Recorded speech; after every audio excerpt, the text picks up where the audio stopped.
¿Qué tal? Buen día a todas, a todos. Mi nombre es Omar Romero, soy estudiante del doctorado en Derechos Humanos del Centro Universitario de Tonalá de la Universidad de Guadalajara. Y el día de hoy tengo el gusto de dialogar con Karina Sosa. Karina, buen día, ¿cómo estás? Bien, bien, buenos días. Muchas gracias por la invitación. Me encanta estar en este espacio para poder compartir y conectar ideas. Gracias, Omar. Gracias, Karina, gracias a ti por el diálogo, la apertura. Pues bueno, Karina Sosa es trabajadora social, estudió la licenciatura en trabajo social y tiene una maestría también muy interesante en peritaje social. Los temas que tratamos de abordar, desde luego con perspectiva de derechos humanos, es estas interrelaciones que existen entre la transdisciplinaridad inherente al siglo XXI. O sea, que hace, por ejemplo, no sé, un filósofo con un comunicólogo, con un abogado, con un bioticista, o sea, prácticamente pues debatiendo tópicos actuales del presente del siglo XXI. Eso me parece que es la condición epistemológica de los tiempos que corren. Por eso es que estamos ahora dialogando, Karina y yo, acerca de este mismo fenómeno, precisamente epistemológico, muy inherente a los tiempos que corren, ¿no? En ese sentido, como personas, como hombres de nuestras épocas, tenemos que ceñirnos por el principio hermenéutico, de la comprensión y la explicación. Pero bueno, Karina, explícanos un poquito desde tu experiencia, ¿qué es el trabajo social? O sea, yo lo comparto prácticamente cuando estudiaba filosofía y una de las carreras que se compartían en el centro universitario en el cual estuve cursando la licenciatura era precisamente de trabajo social, y una de las grandes incógnitas que siempre tuve, que estudian los que estudian trabajo social, ¿no? En ese aspecto, si nos puedes retirar esta incógnita epistemológica, sería fenomenal desde esta primera premisa, como qué es el trabajo social que estudian y en qué te especializaste, porque siempre es como la pregunta, el tronco y las ramas, ¿no? Todas las disciplinas tienen esta característica, pues, generalidades, sin embargo, sí, es obligado, sobre todo ahora por cuestiones, digamos, curriculares, académicas, especializarse en al menos una de esas ramas, ¿no? Si nos puedes platicar esta anécdota sería interesante. Gracias, Karina. Bueno, muchísimas gracias.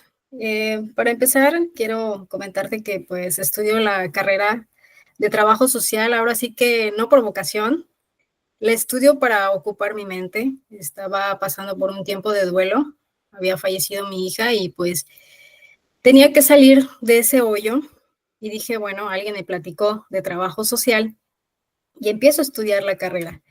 Entonces, esta es una pregunta de todo tiempo. ¿Qué es y qué hace un trabajador social? Y ocurre que muchas personas lo desconocen porque algunas instituciones, Omar, se han quedado varadas con esa parte del técnico en trabajo social, ¿sí? Pero trabajo social ha transitado y se ha profesionalizado.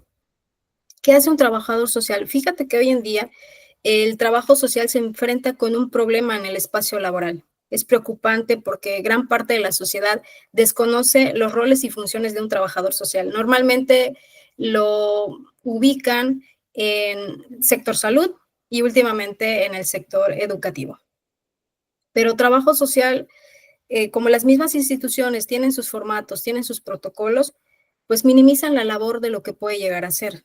En la actualidad, los psicólogos como que han tomado demasiado terreno y el trabajo social como que ha mermado su presencia en ese ámbito, en esa esfera laboral. Fíjate que esta cuestión de la profesionalización del trabajo social no es de ahora.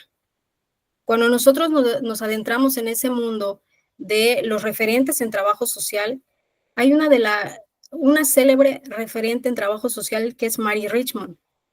Mary Richmond nos deja un legado, una obra muy importante, por ejemplo, como la del trabajo social de caso y el diagnóstico social de 1917. Su propósito de esta precursora del trabajo social era precisamente profesionalizar, o sea, ya basta de buenas intenciones, porque muchos piensan que el trabajo social, bueno, deviene de la filantropía y todo este asunto de las buenas intenciones, de la caridad, pero trabajo social vemos que va mucho más allá. ¿Por qué? Porque ¿qué pasa cuando la mayoría de la gente escucha hablar de trabajo social? Enseguida lo relacionan o conectan con un servicio social y sobre todo que es gratuito, ¿no? Eso pasa. Y esto es lo que ha obstaculizado hasta cierto punto dimensionar lo que puede hacer un trabajador social. Trabajar con la gente, Omar, no es algo fácil por la misma naturaleza, digamos, del ser humano que es vulnerable, pero también cambiante ante ciertas situaciones.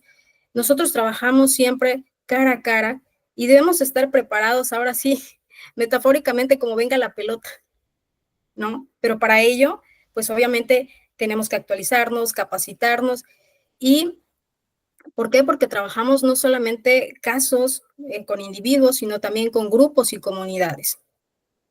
Pero para darte una idea, para adentrarnos ahora sí a un concepto, hay un concepto de trabajo social de la Federación Internacional del Trabajo Social que nos dice, bueno, es una profesión basada, digamos, en esta disciplina que promueve el cambio, el desarrollo social, la cohesión social, la liberación de las personas, los principios de justicia social, los derechos humanos, la responsabilidad colectiva y el respeto a la diversidad, que estos son fundamentales para el trabajo social.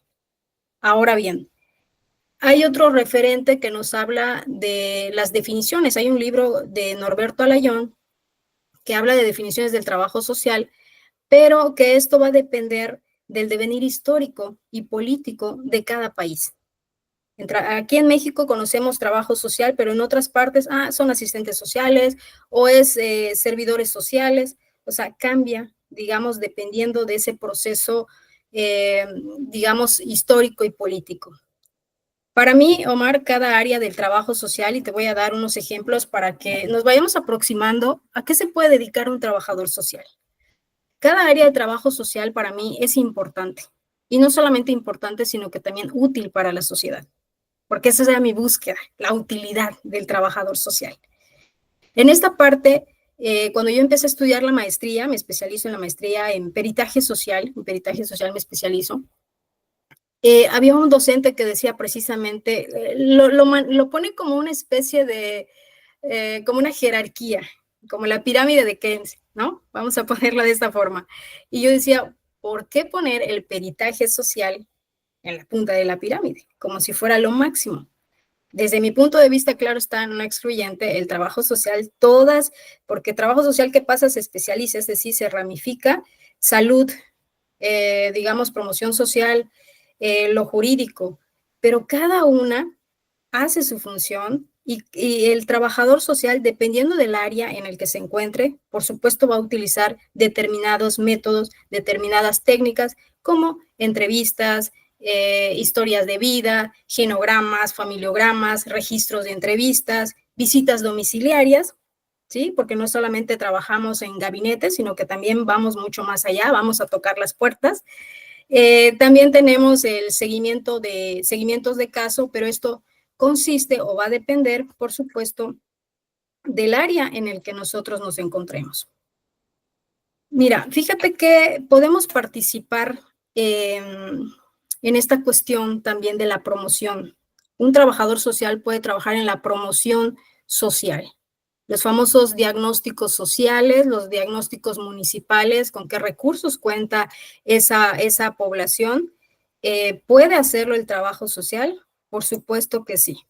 Por ejemplo, trabajar con la organización de la población es llevar a cabo, en mi caso, ¿no? Yo hice un trabajo de protocolo de investigación titulado La cultura política como pieza clave, ¿no? Para niños, niñas y adolescentes. Llegar a esa etapa es crucial. ¿Para qué? Es relevante para crear conciencia de formar e informar sobre la cultura política. ¿Para qué? Para que se transformen o se formen ciudadanos más críticos, más participativos a la hora de elegir sus representantes y así pues posibilitar lo que es una sociedad más democrática, más justa y más participativa. Tenemos también otra área de actuación del trabajo social, lo que es la educación social, de darles, por ejemplo, hablarles a la comunidad, a las personas, sobre sus potencialidades, sobre sus recursos y sobre sus derechos, ¿sí? Y obligaciones también que tienen para esa convivencia social. Por ejemplo, yo como profesional, ¿qué es lo que hice? Yo quería llevar a mi comunidad, digamos, a los municipios, no todos los municipios del estado de Yucatán, porque son 106 municipios, más sus comisarías, entonces dije, no, eso no lo puedo hacer con mis propios recursos, pero hice un recorrido en el 2019 llevando un mensaje sobre la importancia y lo relevante que es construir el hábito lector, ¿sí?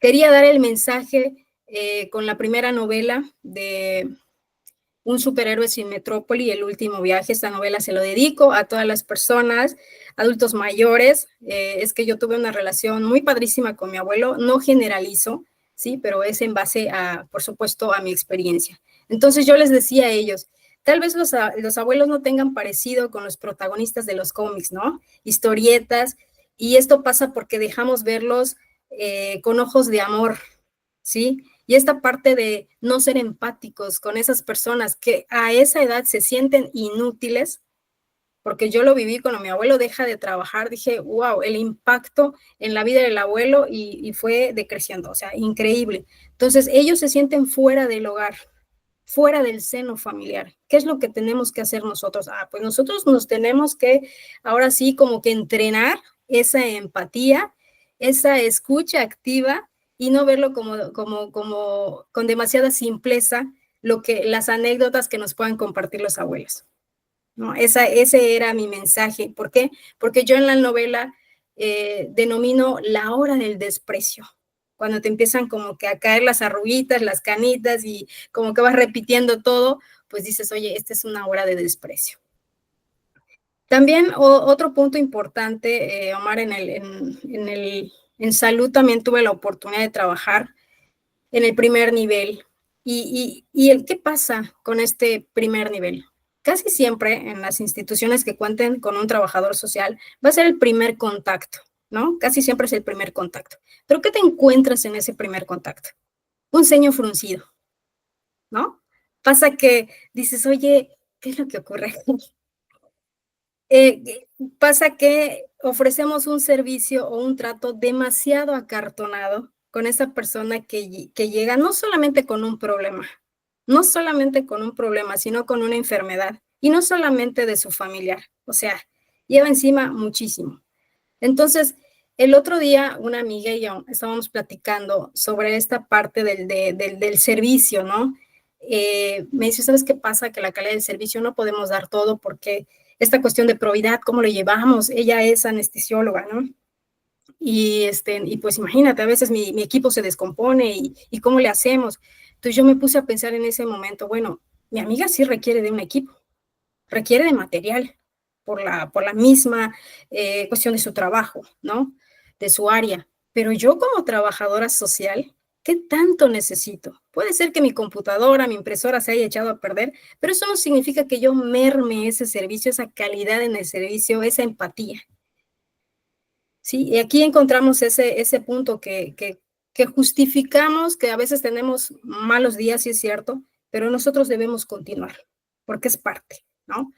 En otra área también que podemos encontrar el trabajador social es en el área de migración. Yo trabajé en Casa Hogar, pero también tuvimos un caso, y para ello el profesional en trabajo social tiene que tener una formación intercultural. ¿Por qué? Porque tenemos que aprender a dimensionar, no solamente, es un caso, ¿no? Vino esta persona y es migrante y shalala. No. Hay una situación de cambio por la que transita esta persona, donde hay ganancias, donde hay pérdidas, donde hay duelos, ¿sí? Historias de vida desgarrantes. Entonces, ¿qué pasa con la persona que tiene que empezar a tener un aprendizaje cultural? Y estamos ahí nosotros para poder ayudarlos a empezar a despertar esas habilidades sociales que puedan permitirles relacionarse con una nueva cultura. ¿Ok? Otro punto también, otra área donde podemos encontrar el trabajo social, que también estuve, pues es ahora sí que la docencia, motivar al pensamiento crítico.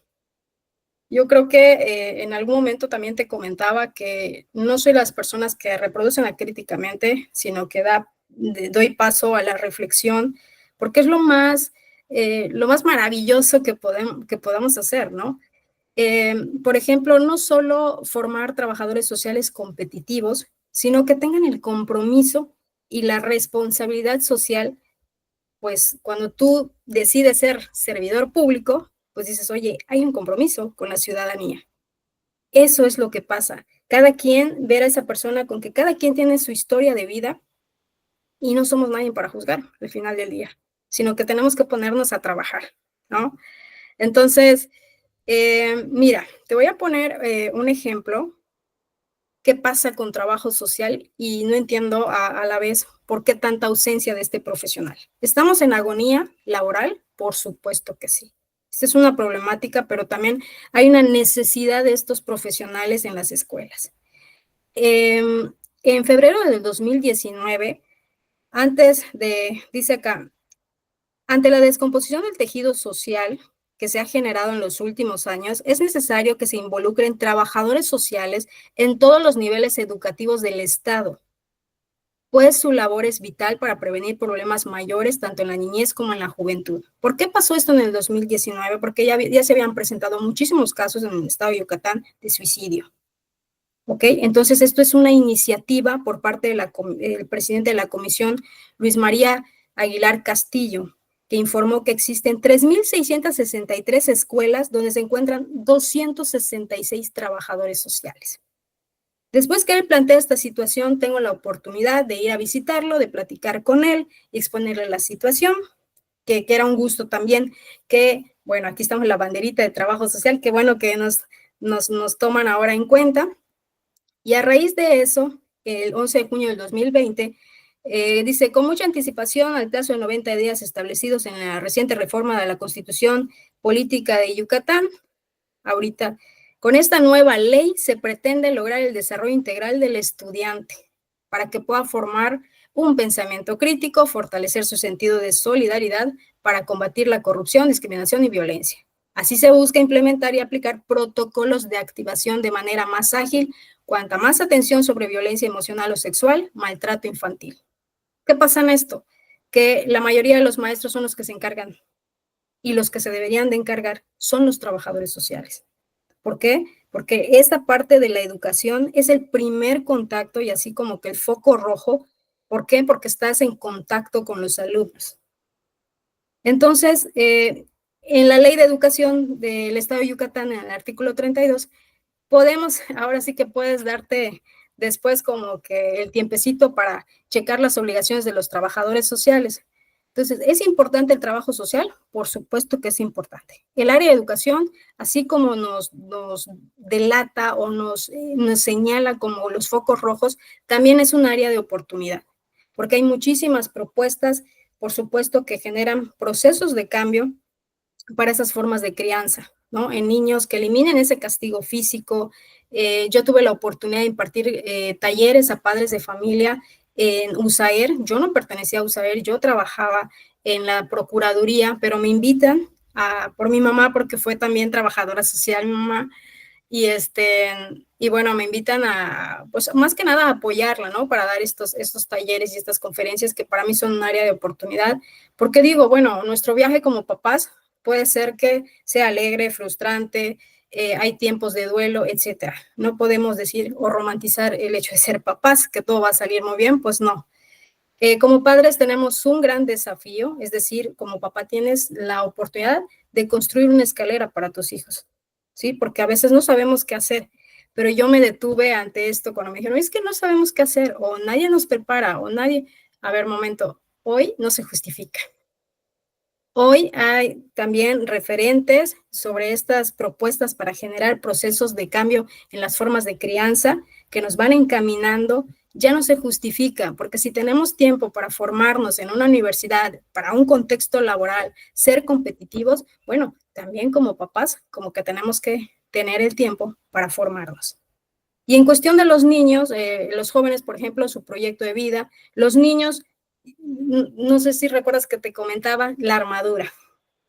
La armadura que nosotros tenemos que dotar a nuestros niños. ¿Por qué? Porque no solo es la autoestima, sino que es su contexto social, sus relaciones y sobre todo, sabemos que las niñas, los niños y adolescentes, Omar, tienen una gran desventaja en lo que respecta a sus derechos, que son vulnerados y que no pueden hacer mucho. O sea, ¿cómo le explicas al niño, más bien cómo él puede enfrentarse hacia la petición o la exigencia o el cumplimiento de sus derechos si no llega la información, si no los encausan? Si, por ejemplo, en casa vive la violencia, experimenta la violencia y dices, bueno, ¿a quién recurre?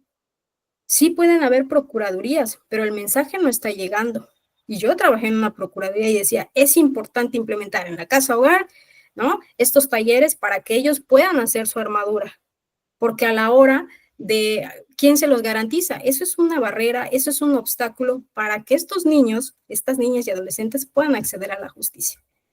Entonces, Toda esta parte de la parte jurídica, digamos, ¿sabes qué pasa cuando nosotros en lo jurídico no delimitamos hasta dónde llegamos? Porque hay una línea muy delgada entre lo que hace un psicólogo y un trabajador social, y que no todo se reduce a la psicología, ¿sí? Ocurre la duplicidad de tareas. Y esto lleva a lo que menos queremos que pase, y es la revictimización. Esto pasa mucho.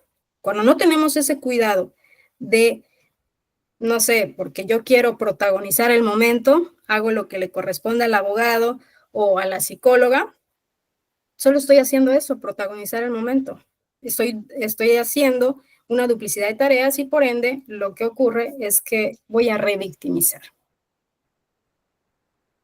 Y bueno, en el área jurídica, no sé si quieres que te platique un poco sobre el trabajo social jurídico, si quieres.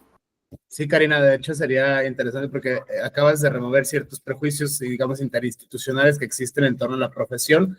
Pareciera que a priori de esto en el imaginario profesional, incluso no solo en el imaginario colectivo, es el trabajador social, es una suerte de funcionario público que solo se encarga de trámites burocráticos para poder pasar la información de un lado a otro. De acuerdo con lo que nos acabas de platicar, podemos inferir, y justo con charlas que habíamos tenido previo a este diálogo, o sea, que el trabajador social se parenta más en cierta medida no al psicólogo, no al jurista, sino más cercano todavía al antropólogo social, ¿no? En ese sentido de entrar e inmiscuirte en el campo. Sin embargo, lo acabas de dejar como que muy claro, lo acabas de mencionar muy bien, una duplicidad de tareas que exige precisamente la distinción. Ese es el problema epistemológico que encontramos justo con esta profesión en específico, ¿no? Dentro de la hiperespecialización que existe en el siglo XXI y la complejidad de los fenómenos, porque nos acabas de mencionar 3 áreas de oportunidad increíbles para cualquier trabajador social. O sea, el tema de la salud, o sea, justo esta charla la hemos tenido justo con otra compañera, acerca de, está sobrepasado el sistema de salud, está sobrepasado el sistema educativo, está sobrepasado el sistema de impartición de justicia en México. Eso es una realidad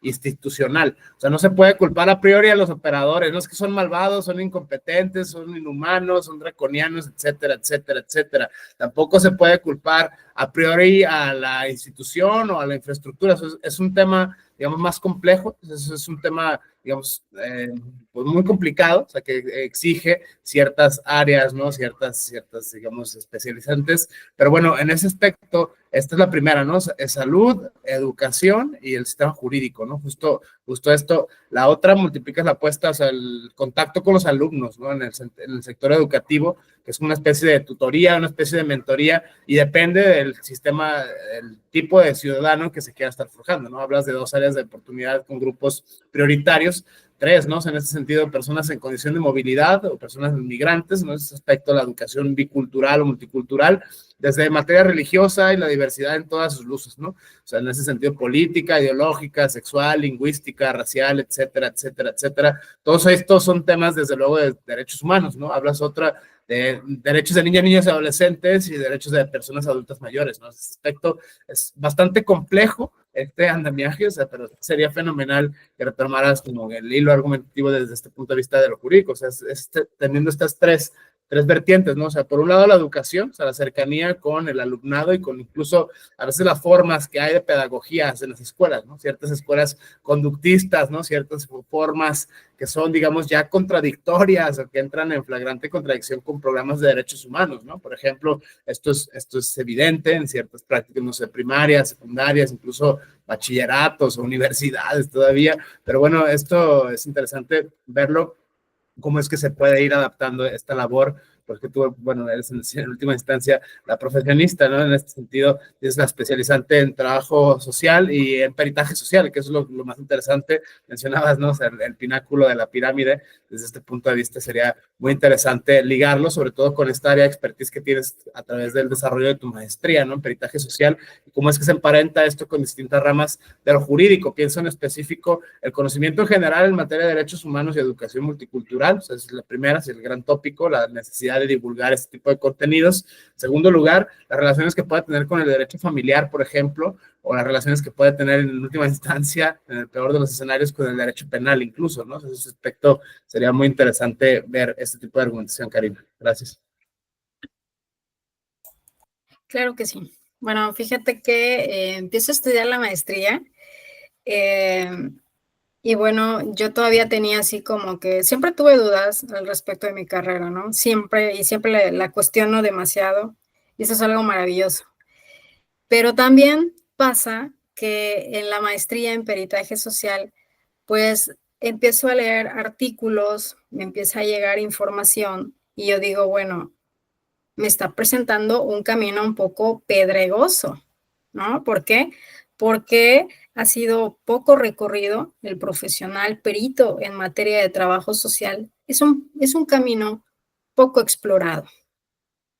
Pienso que hoy en día el título, por ejemplo, y más acreditaciones como que depositarlas en una pared siempre me hace mucho ruido. ¿Ok? Entonces, no es la manera o no es la mejor manera de hacer la diferencia como interviniente en un escenario jurídico, ¿ya?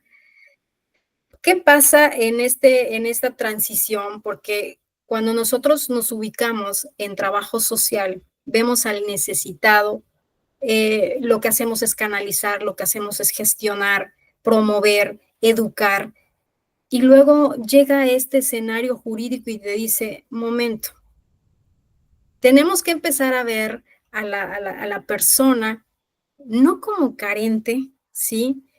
No como necesitado, no como aquella persona en situación de pobreza, sino percibirlo como sujeto de derechos y obligaciones. Y esa es una parte esencial que muchas veces los trabajadores sociales no dimensionan el asunto. Nos quedamos anclados en el necesitado, hay que gestionar. No, no, no. Tiene derechos y también tiene obligaciones. Y hace mucha la diferencia entre ver a esa persona como carente. Ahora bien, ¿qué es el trabajo social jurídico? Porque así empieza todo. Pues es la rama del trabajo social, pero en este aspecto tiene carácter científico e interdisciplinar. Tiene campos de estudio en las relaciones sociales, vinculadas a la investigación de delitos, plantea estrategias de intervención desde lo social, ¿sí? Desde lo social, para un acceso, digamos, así nos los plantean, ¿quién soy yo para cambiar ahora sí un concepto, una definición?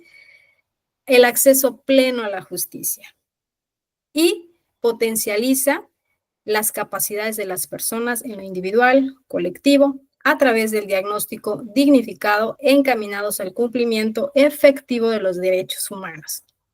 En una ocasión yo le decía a un maestro, bueno maestro, ok, está padrísimo lo que usted me comenta, pero ¿cómo le hacemos para que sean estos derechos humanos lo más operativo posible? ¿Cómo los trabajadores sociales que nos vamos especializando nos interesa mucho la mejora continua? ¿Cómo aterrizamos ese conocimiento en las instituciones? Porque las instituciones están, vamos a ponerlo de esta forma, cuadradas. Entonces, ¿cómo aterrizo yo todos mis saberes y mis conocimientos si me dices que no va así, o no es así, o que alguien no lo hizo así y tú lo tienes que seguir de esta forma? ¿Cómo implementamos y cómo hacemos una realidad lo que tú me estás diciendo que es el trabajo social jurídico? ¿Ok? Entonces, viene la diferencia también entre lo que es el peritaje social o también conocido como el peritaje en trabajo social y nos dice, bueno, es el medio por el cual las personas poseen conocimientos especiales, sabemos que eso es un perito, es un experto, ¿sí? Designados en un proceso determinado, que verifican hechos, los ponen en conocimiento del juez y dan su opinión fundada sobre la interpretación y apreciación de los mismos. Ahora bien, en algunos ámbitos de actuación de las personas peritos en materia de trabajo social, está el juicio de patria potestad, está el juicio de pensión para alimentos, asignación, modificación o extinción, está el juicio de pensión retroactiva, el juicio de guarda y custodia, la implementación también de los estudios socioeconómicos, el régimen de visitas, la estructura y dinámica familiar, y en lo penal está la parte de beneficios preliberacionales, evaluación de riesgo procesal, violencia familiar. ¿no? Ahí podemos encontrar cómo se mueve y en dónde se mueve, en qué materia se mueven los peritos en materia de trabajo social. O sea, yo siempre he dicho, la teoría suena bastante bien. Ahora en la práctica, ¿por qué hay mucha ausencia de peritos en materia de trabajo social y persiste esta situación de que todo se reduce a la psicología? O lo más importante es la psicología. Y esta parte, porque los trabajadores sociales, cuando hacemos una visita domiciliaria, ¿sí? Ok, implementamos nuestro, diría yo en mi libro, un maletín portátil, ¿no? Que mi observación, que mi observación participante, no participante, mis entrevistas profundas, mis historias de vida, o sea, todo eso. Entonces, es ahí la cuestión de dices, bueno, yo voy a ese domicilio, a ese hogar, voy a la intimidad precisamente de esa familia. No solamente hago un trabajo de gabinete, sino que yo también me arriesgo profesionalmente, ¿sí? Porque sí nos arriesgamos muchísimo. A mí el trabajo de campo me fascina, eso sí, aunque es muy arriesgado, no te voy a mentir.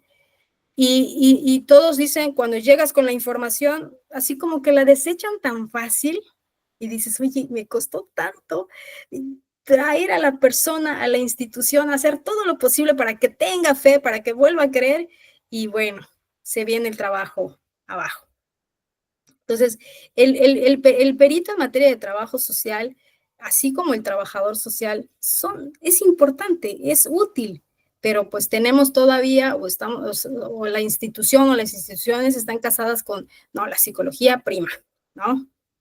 Entonces, el peritaje social deberá destacar el entorno, ¿sí? Estos datos, como el entorno, la composición familiar, el ciclo de vida del sistema familiar, antecedentes familiares, condiciones de salud, el ámbito laboral, el ámbito económico, el ámbito educativo. Bueno, esto va a depender del caso y esto va a depender de lo que nos soliciten a nosotros.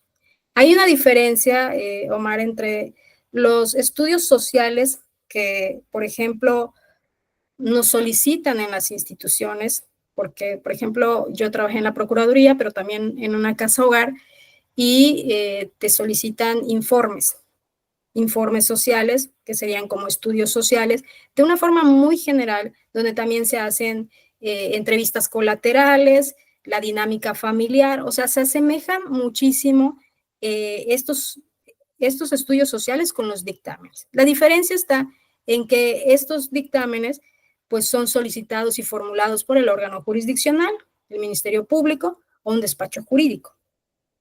¿Sí? Ahora bien, ¿qué metodología utilizamos los trabajadores sociales en esta materia?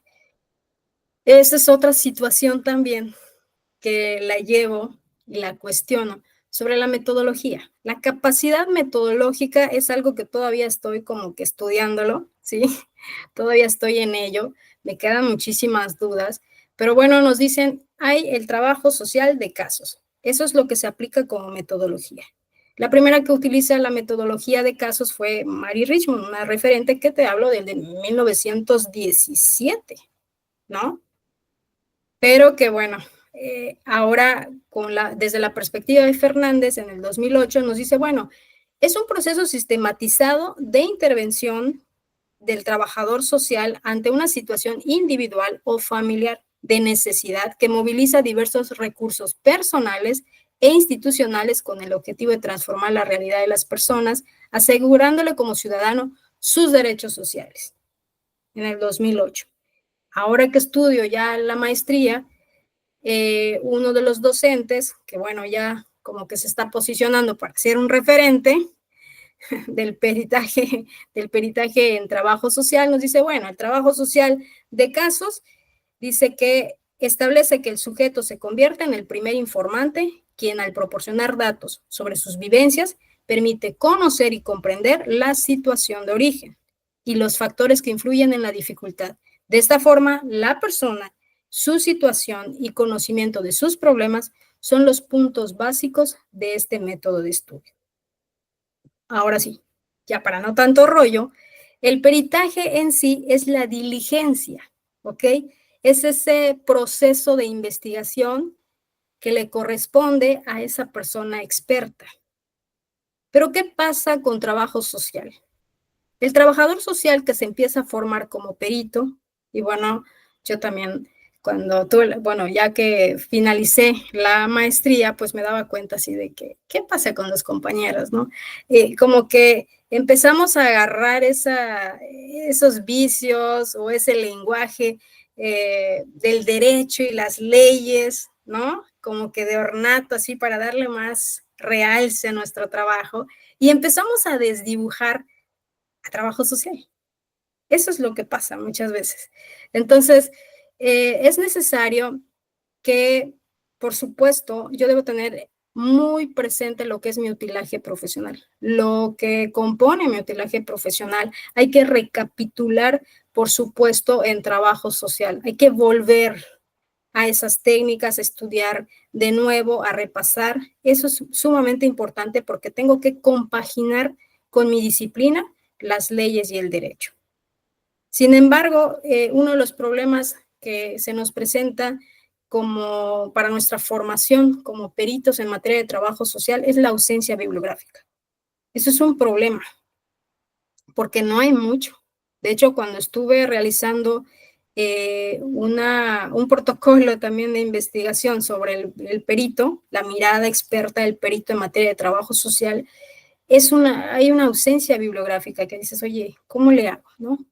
Porque hay una referente que se llama Marta del Aglio, que escribió El perito, trabajador social, y ella decía, nuestro marco teórico no puede devenir del derecho. Y eso es algo que nos debe quedar claro a los trabajadores sociales. No puede devenir del derecho. Entonces, ¿qué investigamos las personas peritas en materia de trabajo social? Aspectos que involucran ámbito familiar, económico, social, laboral, educativo. Recabamos información y toda esa información para lograr un análisis, digamos, integral de esa situación sociofamiliar. ¿Sí? Entonces, por lo que tomamos parte como peritos en materia civil, en materia familiar y en materia penal. Interesante esta cuestión, Karina, que nos compartes. Desde luego, lo más intrigante es la faceta metodológica, o sea, sobre todo, insisto, esta premisa epistemológica, siglo XXI, los tiempos que corren, todo es complejo, o sea, y hay que echar mano de la transdisciplinariedad, o sea, prácticamente ninguna profesión puede aislarse en su sueño dogmático y quedarse solo con las, digamos, utilizando esta metáfora de Michel Foucault, ¿no? Sus cajas de herramientas propias en las que tienes que echar mano. Sin embargo, la crítica, que tú qué si ni eres sociólogo, ¿no? Tú qué si no eres psicólogo, tú qué si no eres jurista, o sea, ese es, digamos, el riesgo, el vértigo. Sin embargo, pues es la apuesta inherente, entonces es como que esta tensión dialéctica, por un lado sí valerse sin necesariamente matricularte de nuevo en otra carrera, ¿no? En ese aspecto sería, pues implica cierta hiperespecialización, años, experiencia, pericia en ese aspecto. Por eso me llama mucho la atención el trabajo que haces como perito, ¿no? O sea, incluso en distintas instituciones de impartición de justicia, de beneficencia social, educativa, sector salud. O sea, vaya, esto pone de manifiesto la necesidad imperiosa que existe de este tipo de trabajo, que lamentablemente en el imaginario colectivo, y no solo en el imaginario colectivo, sino en el imaginario profesional, o sea, se desdibuja, como bien dices, ¿no? O sea, se inclina la balanza, o por un lado, siendo en este caso específico perito, ¿no? En el ámbito familiar, en ese sentido, lo me acabas de mencionar, ¿no? En materia civil, materia penal y materia familiar, que es donde desembonan, digamos, desencadenan este tipo, digamos, de conflictos que son parte inherente, desde luego, de la condición humana, ¿no? Humano, demasiado humano al final de cuentas, pero prácticamente se pone de manifiesto esta imperiosa necesidad, solo que en tu caso en concreto, o sea, tienes un plus interesantísimo, además de ser trabajadora social, además de ser perito en materia de materia familiar, ¿no? En ese sentido, el trabajo social, también escribes literatura, ¿no? Tienes varios textos, en ese sentido eso enriquece todavía más la labor, o sea, esta importancia, sobre todo el coqueteo que tienes con el sector salud y el sector educativo, desde este punto de vista, lo vuelve aún más rico, porque bueno, son, digamos, la apuesta a los derechos humanos es estar en todos los ámbitos de la vida humana e intentar normarlos, ¿no? Esto a nivel constitucional, a nivel convencional, o sea, como lo mencionas, muchas veces queda lamentablemente en buenas intenciones de inspiración cristiana, de inspiración kantiana, ¿no? O sea, en ese aspecto ahí queda todo, todos somos humanos, todos tenemos dignidad, perfecto, sí, estipulado en letra oro, casi poesía, pero llegas a la realidad, a las instituciones, e incluso las personas tienen miedo, ¿no? De acceder, no sé, al sector salud en materia pública, al sector educativo y a la impartición de justicia, desde luego, ¿no? Falta esta, digamos, área de oportunidad, yo lo veo así, como atender hacia la antropología de los operadores en todo nivel, ¿no? O sea, no solo educativos, jurídicos, sector salud, porque prácticamente es ahí donde más se necesita este tipo de trabajo, este tipo de humanizar el trabajo desde el interior de las instituciones, que es donde queda de lado, ¿no? O sea, muchas veces sí las políticas de las empresas, las políticas de las instituciones educativas, partición de justicia y todo son impecables, pero prácticamente el primer contacto, como mencionas, ¿no? O sea, encuentras gente pues deshumanizada, ¿no? Gente que metida en la rutina, o sea, para ti puede ser, como lo mencionas, solo un problema, pero esa persona es martes en la tarde, ya me quiero ir, ¿no? O sea, en ese sentido, estar cumpliendo un horario, o sea, ya en media hora me voy, o sea, un caso más, un caso menos, total, no es de mi familia. O sea, en ese sentido, es una, digamos, gran falta de humanización que existe en este tipo de fenómenos, pero bueno, sin embargo, nos puedes platicar un poquito de la cuestión que tienes como escritora, que eso lo hace más rico, porque plasmas de una manera u otra tu experiencia vivida y tu experiencia profesional en tu obra. Desde este punto de vista, nos puedes platicar más o menos sobre tu obra, o sea, como escritora sería interesante. Claro que sí. La primera obra es la de... Ahora sí que fue un proceso muy difícil, porque como quería sanar, estaba buscando así la parte de sanar un duelo, y se llama Ver con el corazón. Tuve una hija con cáncer, retinoblastoma bilateral, ella queda ciega a raíz de esa situación, y como mamá tenía que ingeniármelas para poder educarla el tiempo que ahora sí se destinó que tenía que estar conmigo. Entonces esa es la primera obra, Ver con el corazón. Luego, conexión contigo mismo, tenía que, después de ese tiempo de duelo, dije, oye, me tengo que conectar, estoy sumamente desconectada incluso conmigo, y ver otras formas de vida, y ver y escuchar, digamos, otros modos de pensar, me ayudan demasiado, ¿no? Los encuentros afortunados, de hecho, lo planteo en el libro de Conexión, los encuentros afortunados, por ejemplo, para mí, tú serías un encuentro afortunado, ¿no? El hecho de enriquecerte, el hecho de estar, el hecho de escuchar, es, es sumamente importante y lo considero como un encuentro afortunado, ¿no? Y entonces en ese proceso conocí a muchas personas que fueron encuentros afortunados. Luego está Profesionalmente Humano. Este libro de Profesionalmente Humano se fueron gestando desde que yo empiezo a estudiar la carrera, y porque yo me preguntaba, a ver, Karina Sosa, ¿dónde vas a estar parada? Porque yo ya había hecho como que las entrevistas, había hecho una monografía y dije, me voy a aventar con unas entrevistas. Lo hice en Tzitzantún, Yucatán, de donde soy originaria, y dije, bueno, claro, entrevisté como a 120 personas, dije, no es mucho, pero desconocían completamente al trabajador social, o sea, completamente. ¿Y ese quién es? Y yo dije, wow, ha de ser porque, bueno, nivel pueblo, nivel municipio, pero bueno, vámonos a la ciudad. ¿Qué pasa con Profesionalmente Humano? Lo que detonó el encuentro con Profesionalmente Humano fue que en el 2015 yo me voy al primer Congreso de Trabajo Social. Yo en ese entonces trabajaba en la Procuraduría, no en la Casa Hogar, pero ya luego me invitan a trabajar en la Procuraduría de Protección a los Niños. Y llegué a ese espacio de encuentro de verdad muy feliz, así como que oh, tengo muchísimas dudas y creo que me van a resolver todas las dudas, ¿no? Y tengo muchas preguntas que hacerles a los referentes de trabajo social, o sea, yo así, ya sabes, súper feliz y bla, bla, bla. ¿Y qué pasa? Que al final, o sea, los 3 días dije, wow, tengo más dudas, más preguntas, pero algo que pasó, Omar, algo muy peculiar que dije, bueno, tengo ganas de escribir. Tengo ganas de escribir y escuchar mi propia voz como profesional en trabajo social. Las mismas voces, porque siempre son los mismos, dije, no puede ser. Y es ahí cuando empiezo a trabajar en mi relación con trabajo social, empiezo a cambiarle, porque me daba cuenta, digo, bueno, el problema no está en la teoría, el problema no está en el gran legado que nos deja, el problema está en creer lo que nos han dicho sobre quiénes somos los trabajadores sociales. Es el profesional dedicado al llenado de formatos y que te atiende pésimo en el sector salud, ¿no? Y es un fuchi, ¿ok? O es el, no sé, el que organiza fiestas. A ver, cosas así que yo decía, oye, ¿cómo puede ser posible? Si yo estudié 4 años, ¿cómo voy a estar organizando fiestas? ¿No? O sea, tengo para dar muchísimo, decía. Entonces empiezo a este conocimiento y esta información que empiezo a adquirir, porque cuando yo estudié precisamente, pues no teníamos así como que tan solo un clic, pues no, en el 2010, en donde yo estudié, pues no. Entonces, toda esa información lo empiezo a manejar mediante un pensamiento más disciplinado para no aceptar ciegamente lo que nos dicen y me empecé a cuestionar, bueno, ¿cómo funciona el trabajo social en sus escuelas? ¿Cómo está la teoría? No, la teoría está magnífica y los ámbitos de actuación y los campos de actuación y las áreas de actuación, está todo magnífico, maravilloso y dije, no, pues yo tuviera muchísimo trabajo, ¿verdad?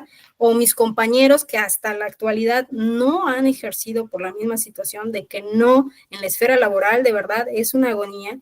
Entonces, esa pregunta de cómo funcionamos en la realidad y cómo funcionamos en la teoría está padrísimo, pero en la realidad nos dice otra cosa. Luego dije, bueno, ¿cómo funcionamos como comunidad? Dije, Dios santo. Esta de las preocupaciones que tenía Mary Richmond, la referente que te había mencionado, ella decía un punto muy importante, trabajo social no puede proyectar sombra. Las ciencias jurídicas y médicas, decía ella, sí, porque tienen más fundamentos, están más sólidas, pero también al trabajo social le falta la parte solidaria. Cuando yo presento este libro, no lo vas a creer, pero en mi primera presentación fueron más psicólogos, más amigos abogados que trabajadores sociales. Entonces dices, oye, ¿qué está pasando? Entonces luego empiezo a decir, bueno, ¿cómo funcionamos individualmente? A ver, empiezo a estudiar a mis compañeros en el trabajo, a ver cómo tratan a los usuarios, por qué pasa esto, por qué no aplica este método, por qué lo echa todo a perder. No, porque fíjate que uno es, sin minimizar a los trabajadores sociales que son técnicos, sin minimizarlos, para nada. Y luego no, pues ocurre que uno es sindicalizado, qué padre, nada más. Entonces, ahí empieza la situación. Pasa que empiezo a leer y me topo con una frase de Ralph Waldo Emerson. Y es ahí cuando me empiezo, yo necesito saber si trabajo social es útil. Yo necesito saber si realmente somos útiles para la sociedad. Porque decía él, bueno, el propósito de la vida no es ser feliz, sino es ser útil, honorable, tener compasión, haber vivido y haberlo hecho bien. Pero me quedaba la espinita de, ¿en realidad somos útiles? ¿Qué pasa? Que muchos justifican que la vocación es suficiente. En una ponencia, me invitan a dar una ponencia en trabajo social, y yo precisamente les decía, la vocación no es suficiente, pero ¿cómo no? Una de las, otras de las ponentes me dijo, ¿cómo no? Claro que es suficiente. Y decían, no es suficiente, no estoy diciendo que no es importante, estoy diciendo que no es suficiente porque al menos yo no estudio por vocación. El espíritu de servicio tal vez siempre ha estado ahí como que conmigo, ¿no? Pero la cuestión de la vocación no es suficiente. ¿Por qué? Por lo que nos enfrentamos los trabajadores sociales. Entonces, como te había dicho, yo estudio para entretener mi mente por esa situación. Algo que he aprendido con el paso del tiempo, Omar, y esto sí es una frase que desde adolescente la llevo conmigo, porque de adolescente empieza esta parte como que a interesarme en los libros a los 12, 13 años, que también transité por una situación difícil, me apego a los libros y ellos me van formando y ellos me van ayudando y ellos me van diciendo, Karina, hay otras formas de vida, puedes salir de esto. Entonces hay una frase que llevo conmigo que dice, el saber servir a los demás es la renta que pagamos por estar en este mundo. Así es. Yo dije, ok, ¿Qué pasa con trabajo social? Volviendo al punto. El plan de estudios, como lo digo en la obra, el plan de estudios no es suficiente para abordar las realidades. No es suficiente. Porque fíjate que hice un ejercicio de investigación y dije, trabajadores sociales o, bueno, quienes están ahora en una silla giratoria de poder, por favor, hay que democratizar el plan de estudios. ¿Por qué no apuntamos a ello? ¿No? Por ejemplo, estuve analizando el plan de estudios que yo adquirí, al plan de estudios, claro que se va actualizando, pero ese plan de estudios se quedó sin actualizarse, y el de la UNAM es diferente, y el de la ciudad de Mérida es diferente, y la ciudad de Motul, donde yo estudié, es diferente. Entonces dices, oye, ¿qué pasa? Por lo menos que haya una democratización en el plan de estudio, porque no va a ser suficiente. Puede ser que el de la UNAM sea más competitivo, entonces, ¿qué pasa con los de Mérida? Vamos a ponerlo como ejemplo. También, ¿qué pasa? Que tenemos que reforzar muchos temas, Omar, porque hay realidades muy aplastantes que a veces no comprendemos. Es decir, yo puedo estar pasando por una realidad aplastante, pero eso no significa que yo tenga que dosificar mi servicio, ¿sí? La persona que llega a demandar mi servicio no tiene la culpa de lo que a mí me esté pasando. O sea, el trato humano es esa parte que yo, en este libro, Profesionalmente Humano, ese es como la parte esencial, el trato humano, la actitud. ¿Por qué ser indiferente? Cuando yo llego a casa hogar, mi primer trabajo, ya, la primera vez que digo, ay, voy a ejercer trabajo social, llego a la casa hogar y lo primero que me dice alguien es, oye, ¿vienes de otra dependencia? Porque aquí es una zona de castigo. Y yo, o sea, ¿zona de castigo? Una casa hogar. O sea, sí es tal vez un poco fuerte lo que estoy diciendo, pero dices, oye, no va. Entonces me preguntaban, oye, ¿cómo le haces para? Es que no, yo tengo que canalizar todos los problemas porque te vienen muchísimas situaciones. O sea, diario estás que el trabajo de visita domiciliaria, luego que hay que canalizar y luego que hay que tramitar y luego que en una casa hogar hay muchísimo por hacer y dices, oye, ¿cómo es que permaneces con la sonrisa? Porque aquí doy todo de mí. Esas 6 u 8 horas que voy a estar, doy todo. Porque la gente que llega no se tiene la culpa, porque la gente que llega tiene que redoblar su esfuerzo, tiene que agarrarse y sentir ese valor y decir, voy a ir a la dependencia, voy a ir a la institución. O sea, eso tenemos que notar nosotros, ese esfuerzo que hace la persona, el valor que tiene que tomar para ir, para dirigirse. Entonces, yo les decía en algún momento, ¿qué nos une profesionalmente, señores? ¿Nos une profesionalmente ocupar una silla giratoria o poder contribuir con la disciplina? ¿Qué nos va a unir? El autoconocimiento, Omar, es sumamente importante. No es un libro de superación personal, ¿sí? Pero el autoconocimiento es importante porque todos tenemos problemas, pero nosotros tenemos que darle continuidad. Porque llegan momentos en que nos proyectamos con la historia de vida de las personas, que mi dolor puede intervenir, que quiero resolverlo como yo lo resolví en algún momento, pero a ver, señores, por más similar que sea a lo que yo viví, no lo puedes resolver de esa forma, de esa manera, no se puede. Entonces, las personas nos expresan sus historias.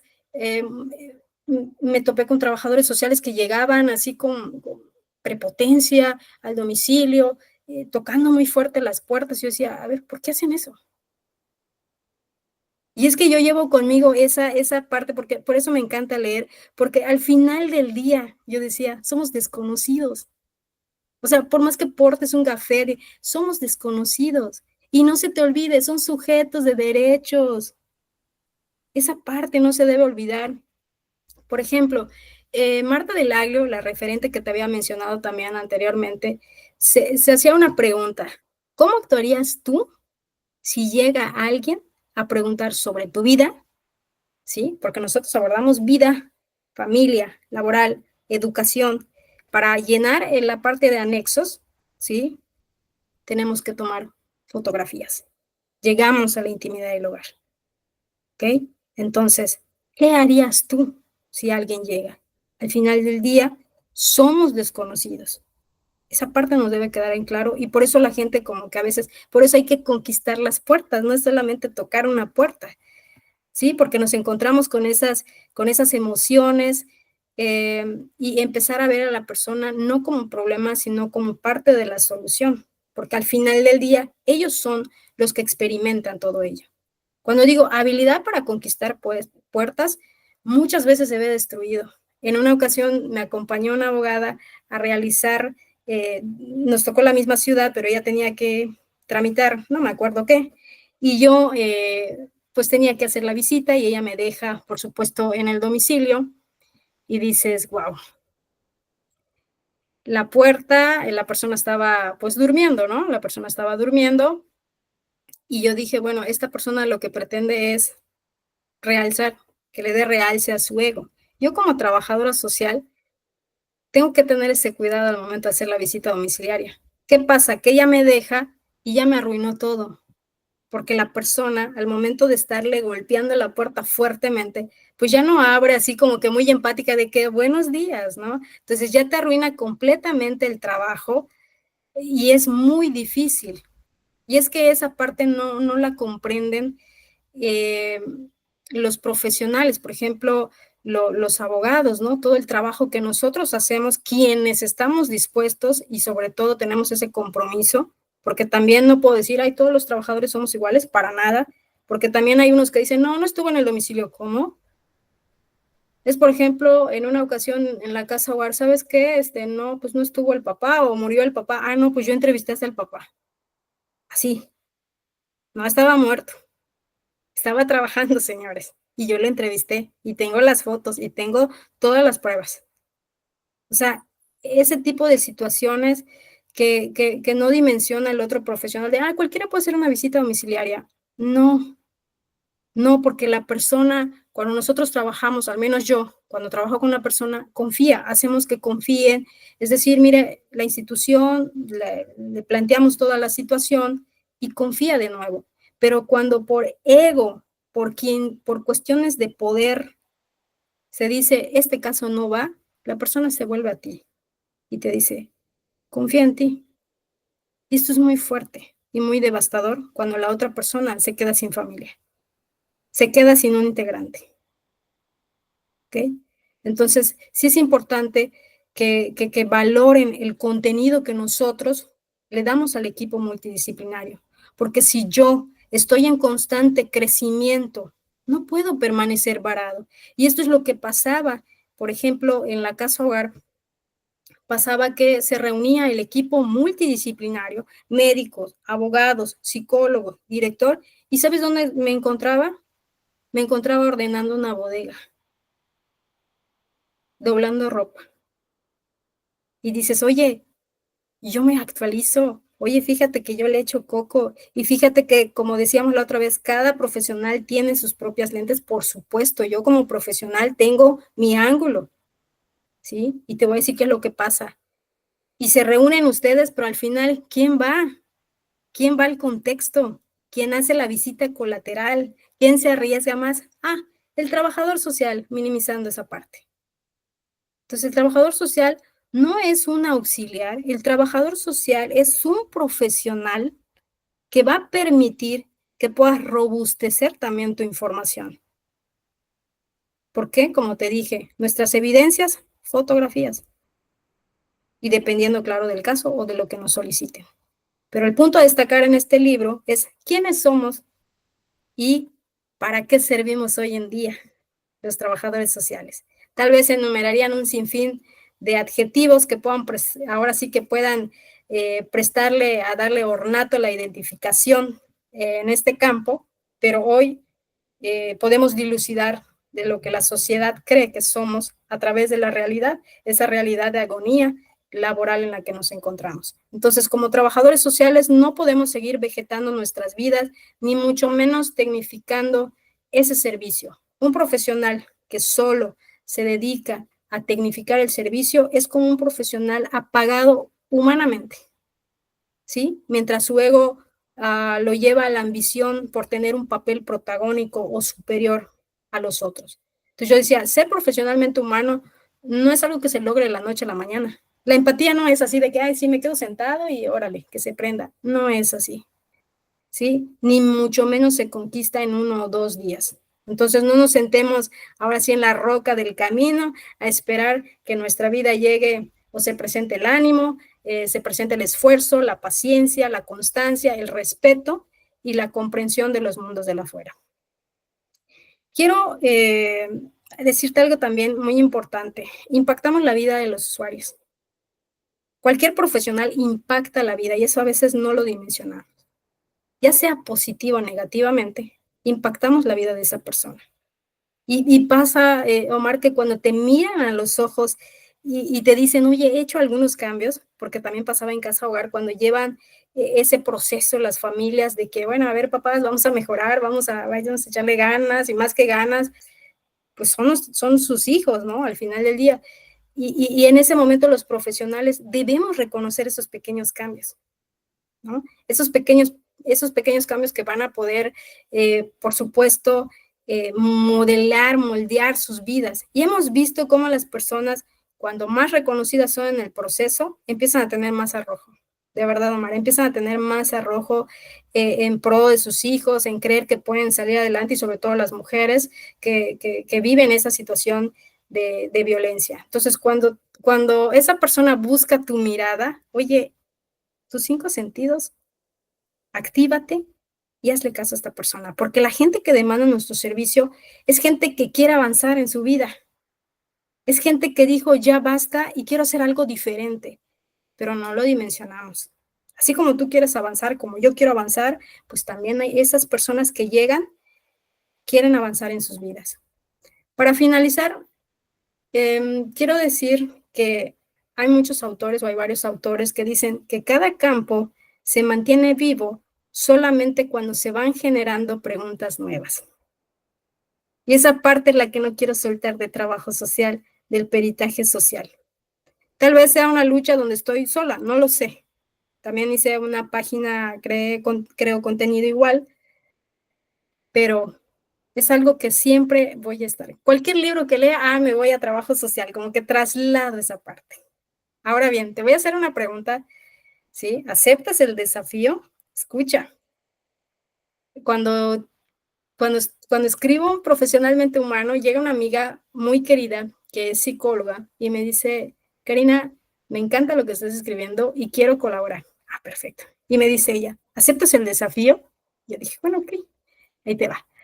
Dice, nos encontramos viviendo en una sociedad en donde la mayoría de los hombres no buscan ser profesionalmente humanos, sino profesionalmente alabados, profesionalmente adulados. No me malentiendan, a la mayoría nos causa satisfacción un trabajo bien hecho y reconocido. Sin embargo, el desempeño de una persona profesionalmente humana no se mantiene orbitando simplemente en este punto. Ser verdaderamente humano, cualquiera que sea el ámbito en el que nos desarrollemos, implicará crear una visión para emprender desafíos, poner en marcha de manera eficaz conocimientos y al mismo tiempo cultivar una pasión inquebrantable para servir a los demás. Un profesionalmente humano se incubará en los actos humildes y desinteresados. No necesitará que los reflectores se encuentren presentes para actuar. No le será indispensable el show para hacer la diferencia y avanzar en beneficio de aquellos que necesiten de aquel bagaje de conocimiento y atención que él pueda brindar. ¿Aceptas el desafío, Omar? Sin duda es difícil y estimulante, por lo tanto sí acepto el reto. En este sentido, Karina, gracias por el compartirnos tus experiencias, no solo existenciales, esta distinción, lo dialógico y lo dialéctico. Muchas veces solo se parte de lo dialéctico y se deja de lado lo dialógico. O sea, cuando está involucrada tu propia existencia, cambia naturalmente el giro que se le da. Por más epistemología, por más poesía que le pongas al asunto, no es lo mismo, ¿no? En ese sentido, es algo bastante digno de mención y muy loable desde mi punto de vista, Karina. Estas, digamos, vericuetos de la existencia que te llevaron de una manera u otra a replantearte tus horizontes epistemológicos, profesionales y hasta existenciales. En ese sentido, es muy loable. También loable es la actividad que haces como perito social en estas materias complementarias, ¿no? Como nos has dejado pues en claro a todo el mundo, o sea, prácticamente la vivencia epistemológica y el profesionograma famoso que existe en diversas instituciones, tanto públicas como privadas, ¿no? Que van desde los más variopintos oficios como el sector salud, educativo, impartición de justicia, y prácticamente difusión de la cultura, que es la última vertiente que tienes precisamente como escritora y autora de las siguientes obras, ¿no? 2013, Ver con el corazón, 2016, Conexión contigo mismo, 2017, Profesionalmente humano, y la última y más reciente novela, el 2019, Un superhéroe sin metrópoli, el último viaje. No me queda, Karina, más que agradecerte el espacio, reconocer tu trabajo y, bueno, el hecho de poner de manifiesto en todas sus letras la necesidad de la transdisciplina en el siglo XXI, precisamente desde la trinchera del trabajo social. Como lo has mencionado, se confunde con otras, ¿no? Primas, pero no hermanas, ¿no? En ese sentido, sería la psicología, el trabajo, digamos, eminentemente jurídico, la cuestión antropológica social, que es prácticamente el trabajo de campo. Entonces, por lo regular, no sé, las encuestas son los sociólogos, son los antropólogos.